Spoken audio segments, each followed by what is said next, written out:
amenidade, a gente está recebendo hoje aqui nos nossos estúdios a senadora Vanessa Graziotin, que vai conversar conosco, está no ar, tá ainda passando aqui algumas... Está conversando com o Ivan, senadora? Eu estou perguntando a data, que dia é hoje. Ah, que dia hoje é dia 16. Vamos lá logo com ela conversar aqui. Isso é culpa minha. Que ela chega aqui, eu vou dizer uma coisa para você, a gente fica conversando conversa de menininha, né? Fica fazendo conversa de amenidades. Aí eu acabo confundindo, hoje é dia 16. Já falamos de cílios, já falamos de unha, já perguntei cor de esmalte, é uma coisa aqui, viu? É assim, é conversa de amenidades. Aí a gente começa o programa e já entra no assunto sério.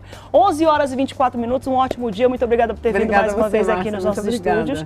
E a gente começa conversando sobre a vitória da bancada amazonense lá no Congresso, no Senado, né, na votação que teve, onde foi derrubado o decreto presidencial do Michel Temer, que diminuía os nossos créditos, né, dos concentrados. Aí veja, logo que o Michel Temer assinou esse decreto, e ele assinou na calada da noite, sem comunicar ninguém, nem governador do estado do Amazonas, nem a bancada, absolutamente ninguém. Querendo empurrar a goela abaixo na gente, né? Exatamente. Isso fez parte, Márcia, das medidas para buscar recursos para subvencionar a diminuição no valor do litro do óleo diesel. Ou seja, ele se comprometeu com os caminhoneiros em diminuir em 46 centavos o valor do litro do óleo diesel. Mas a população é que vai ter que pagar esse ônus dos 46 centavos. Então, o que ele fez? Ele assinou várias medidas provisórias, assinou vários decretos para buscar esses recursos, né? Então, ele retirou o dinheiro do orçamento, e eu via você falar sobre segurança, retirou dinheiro da segurança pública, da saúde, da educação, e também atingiu a Zona Franca de Manaus. Não é? Atingiu a Zona Franca de Manaus. Atingiu diretamente a Zona Franca de Manaus, com a decisão dos concentrados, então, e indiretamente todo o povo amazonense por causa da diminuição dos recursos. Eu estava conversando com a senhora porque nós precisamos ir a gente é cidadão, né? Então a gente precisa ir à delegacia para tomar algumas providências, e a gente está vendo as delegacias numa situação precaríssima. Não tem funcionário para pegar depoimento. Os delegados estão trabalhando aos trancos e barrancos, então a nossa segurança precisa de atendimento imediato. E a gente vai falar sobre a BR-319, eu vou lhe dizer como é que foi também a nossa audiência pública em Brasília, mas enfim, ele atingiu diretamente a Zona Franca,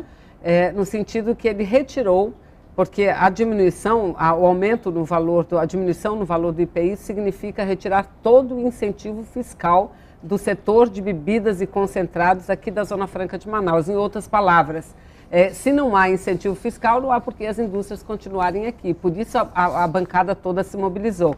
Desde a primeira hora, Márcia, que o decreto dele foi publicado, é que eu apresentei um projeto de decreto legislativo sustando, ou seja, suspendendo os efeitos do decreto presidencial. Por quê? Porque além de ser injusto para com a nossa região, além de tirar empregos e tudo mais, ele não poderia fazer isso. Porque a Zona Franca de Manaus é um modelo de exceção no sistema tributário brasileiro, então ele não pode, por decreto, retirar os benefícios da Zona Franca de Manaus. E, num primeiro momento, todos os demais colegas da bancada pediram que eu não apresentasse e que o Michel Temer teria uma solução. Só que a solução não veio. Não veio. Não veio. Aí todos se uniram, exatamente, né? Aí todos se uniram em torno desse projeto, não é? E votamos no Senado, e no Senado nós vencemos. O Michel Temer achava que não venceria, porque ele trabalhou muito, mobilizando a bancada de apoio ao governo, muito, no sentido de não permitir a aprovação. Não, eu fiquei sabendo que ele trabalhou senadores para sair, da sessão. Porque como nós conseguimos a solidariedade da maior parte das bancadas, então ele usou a outra tática, retira, não dá o quórum suficiente. Mas nós garantimos, numa terça-feira cheia, garantimos o quórum e ganhamos com bastante, uma larga, né? Margem de folga, não é? E agora estamos já trabalhando na Câmara dos Deputados. Ou ele muda isso, ou nós vamos derrotar o projeto dele, esse decreto, também na Câmara dos Deputados. Agora, aquilo que a gente dizia, Michel Temer no poder vai ser uma desgraça, gente. Ele está vindo, ele está assumindo o poder apenas para entregar o Brasil, privatizar as empresas públicas que ainda restam, retirar direitos dos trabalhadores e acabar com a Zona Franca. Esse é um exemplo, nós sabemos que tantos outros virão, porque o papel da Receita Federal sempre foi contrário à Zona Franca, mas governos anteriores não ouviam a Zona Franca, porque além dos números, o que o governante tem que ver é quanto que aquele projeto, e no caso a Zona Franca de Manaus, contribui para a nossa geração de empregos, contribui para o nosso desenvolvimento, e nós, infelizmente... E a manutenção da floresta. Exatamente. A gente viu que a Mata Atlântica foi destruída completamente. Não, e nós tivemos a oportunidade de mostrar. O Brasil, ele é denunciado perante a Organização Mundial do Comércio por conta de várias leis de incentivos fiscais. Mas em relação à Zona Franca, não. Em relação à Zona Franca, nós temos o reconhecimento internacional. Por quê? Porque é o modelo mais eficiente na preservação da floresta amazônica, que é algo que importa ao mundo inteiro, porque, afinal de contas, a floresta amazônica, ela dita ainda o clima, não é? O regime de chuvas e tudo mais. Você sabe então... que para o jornalista é muito difícil lidar com política, porque nós sempre temos que demonstrar um posicionamento apartidário. Mas para mim o presidente Michel Temer, isso é uníssono em todo o Brasil, ele fez do cargo dele, enquanto presidente, um balcão de negociação para não ser processado no STF, entregando cargos comissionados, entregando emendas parlamentares para poder negociar voto. Isso para mim é deplorável. Um político que precisa fazer isso é porque tem culpa no cartório. Exatamente. Então, E aí outra coisa, eu acho que isso não é uma questão de ser político ou não, é uma questão de ver as coisas. Isso ser cidadão, né? Cai a máscara daqueles que diziam assim, não, é para combater a corrupção, não colocaram exatamente a raposa para cuidar do galinheiro. É isso que está acontecendo no Brasil. Para mim foi ridículo. Lamentável. Mas vamos falar da BR-319. Como é que está a situação? Então, essa semana muita coisa aconteceu, coisas importantes e positivas, né? Uma delas foi a nossa vitória em relação à Zona Franca. E a outra é que nós realizamos uma audiência pública para tratar da BR-319. E um dos resultados da audiência pública foi que nós acordamos, né, e aprovamos por unanimidade 3 requerimentos de convocação, Márcia, de 3 ministros. Ministro da Justiça, porque onde está ligada a FUNAI. Ministro do Meio Ambiente, onde está ligado o IBAMA. E Ministro dos Transportes, onde a obra está vinculada diretamente, não é? Porque há 3 anos, basicamente, é que nós sabemos que há uma única pendência, que foi solicitado pelo IBAMA uma complementação dos estudos de impacto ambiental, dessa feita para analisar o reflexo, o impacto sobre áreas indígenas demarcadas. Só daquele trecho que continua sem o asfaltamento. Exato, 400 quilômetros, só desse trecho de 400 quilômetros, que os primeiros 150, 200 quilômetros... O final e o início já todos estão pavimentados e com a manutenção. E não há terra indígena que seja cortada pela BR-319, entretanto elas estão longe, mas eles acham que há impacto. Então foi solicitado esse estudo de impacto ambiental. Só que eles estão há 3 anos para entregar. Enrolando. Aí a última desculpa do rapaz, que foi lá, um representante do presidente da FUNAI. Qual é a desculpa que eles deram? Que quando estava tudo certo para chamar a audiência com os povos indígenas, né, das áreas demarcadas, o presidente assinou um outro decreto proibindo a compra de passagem aérea. Então, por causa disso, eles cancelaram.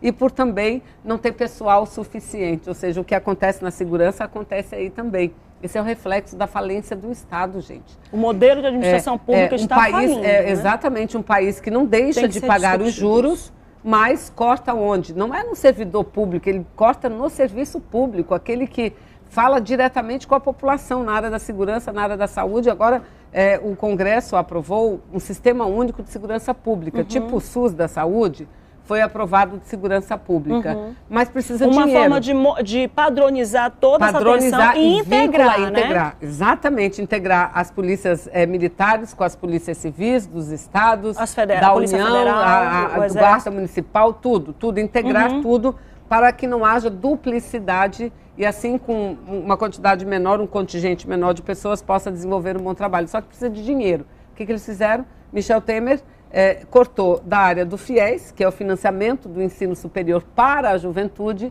para colocar na segurança pública. Ou seja, ele está tirando o jovem da universidade e colocando nos presídios. É isso que ele está fazendo, em outras palavras, não é? Então, a BR-319 é isso. Nós, agora, quando agosto voltar, a gente deve ter essa reunião com os ministros, porque nós já estamos no final.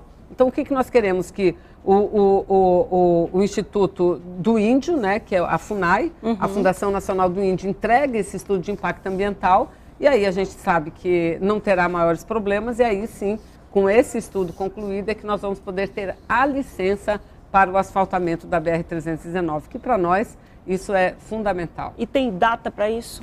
Então, já era para ter sido entregue. Sim, agora mas a partir de agora, com essa pressão dos 3 ministros... Eu acho que até agora, até antes do final do ano, a FUNAI...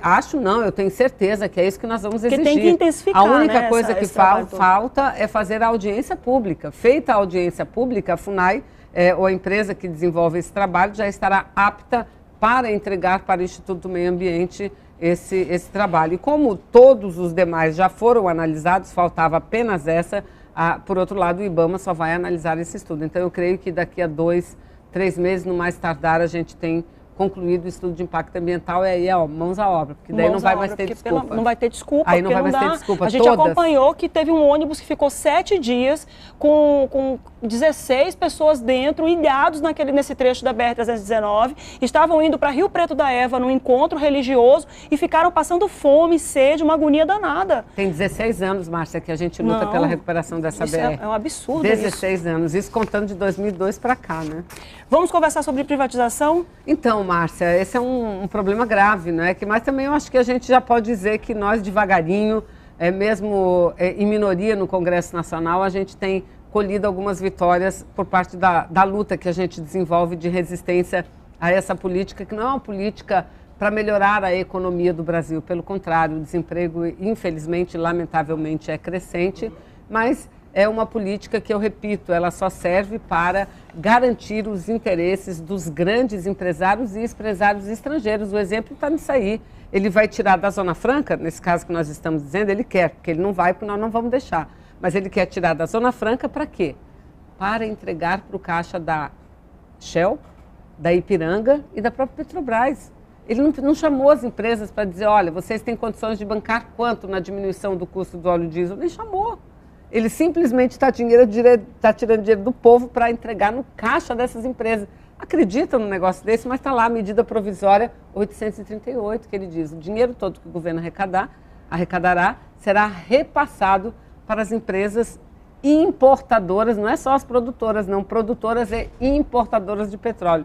Tenha santa paciência. Ou seja, pega petróleo, compra petróleo de fora, em vez de produzir aqui, gerar emprego e renda aqui dentro do nosso país, está importando, está gerando emprego lá fora. E ainda vai pagar, vai subsidiar com dinheiro público do povo brasileiro. A luz é a mesma coisa. Então, eles têm um projeto que tramita no Congresso, primeiro era uma medida provisória, eles não conseguiram, nós resistimos muito, eles não conseguiram aprovar a medida provisória, e em seguida ele assinou um projeto de lei em regime de urgência, que foi votado agora, antes do recesso, na Câmara dos Deputados, e queriam votar no Senado, mas nós não permitimos.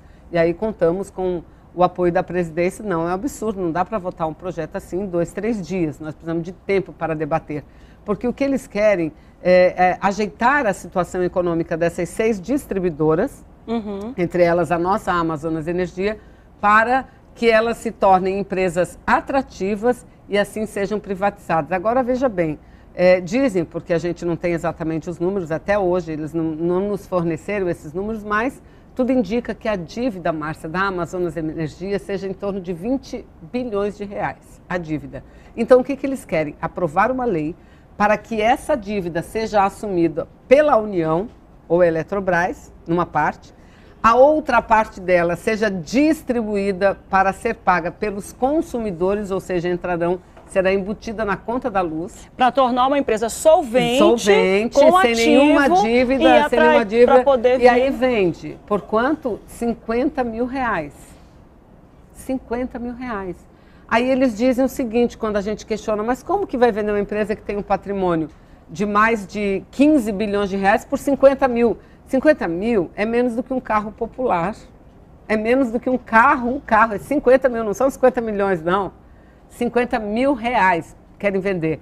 Aí eles dizem o seguinte... E entregar tudo que foi construído pelo governo, as usinas, as torres, tudo para quem vier comprar a empresa. Não, mas é que a União não tem dinheiro para investir o que precisa ser investido na região. Então, a empresa privada ela terá a obrigação de investir. Só que eu pergunto, quem Márcia, vai pagar a conta dela? Não, quem é que vai investir na energia para melhorar o abastecimento de energia em Apuí?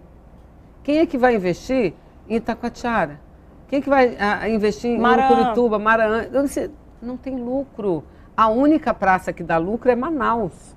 A única. Então, a empresa ficaria aqui e o interior morreria míngua. Ou seja, o risco que nós vamos correr do apagão no interior é algo assim fenomenal. O programa Luz para Todos também estará em xeque. Falido, né? Estará em xeque, porque o Luz para Todos não é só um investimento de levar o fio lá, de levar a energia. Mas o fornecimento. Mas é o fornecimento, entendeu? Então, é isso. Nós conseguimos, o leilão está marcado para o dia 26, entramos com uma ação na Justiça do Amazonas, outros estados também entraram, não é? E foi na Justiça do Rio de Janeiro que nós conseguimos uma grande vitória. A Justiça Federal no Rio de Janeiro, ela proibiu a realização do leilão. E a juíza, aqui da cidade de Manaus, a juíza federal que deu o parecer, em decorrência dessa ação no Rio de Janeiro, e que já havia sido proferida uma decisão, ela encaminhou a nossa ação popular também para o Rio de Janeiro. Então, até então, a gente pode pelo menos comemorar que está suspensa a privatização. E a gente acha que, até que aconteçam as eleições, até que não entre um presidente legitimamente eleito, esse governo não pode continuar agindo da forma como está.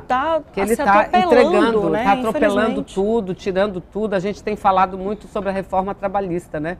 Nossa. Aqui bastante, e a gente percebe... Eu tenho amigos advogados que estão E o que mais tem avançado, sabe o que é? Aquele contrato de horista. As pessoas estão sendo demitidas, né? Estão sendo contratadas por hora. Gente, isso é um absurdo. Então, o nosso grande desafio é tentar barrar tudo isso que está acontecendo, não é?